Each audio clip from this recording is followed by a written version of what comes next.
அதை வந்து வெற்றி சார் வந்து கொடுத்தாங்க.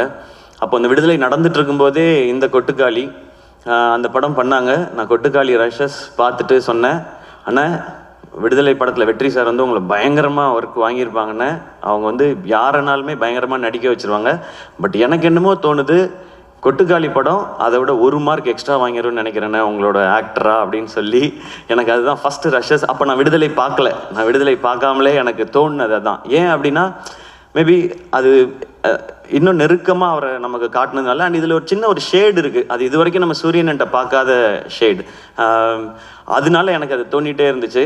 அண்ட் கருடன், அது வந்து கருடன் இந்த பிளானில் இருக்குன்னே எனக்கு தெரியாது. வந்து ஒரு பெரிய கமர்ஷியல் சக்ஸஸ் கொடுத்தேன். இந்த வருஷம் சக்ஸஸ்ஃபுல்லாக ஓடின படங்களில் முக்கியமான இடத்துல கருடன் இருக்குது. ஒரு 3-4 ஃபிலிம்ஸ் தான் இருக்குதுன்னு நினைக்கிறேன், ஒரு ப்ராப்பர் பிளாக் பஸ்டர் ஃபிலிம்னு. அதில் கருடன் இருக்குது. ஸோ கமர்ஷியல் சக்ஸஸும் கொடுத்துட்டாரு. நான் கம்பேர் பண்ணுறேன்னு நினைக்க வேண்டாம்.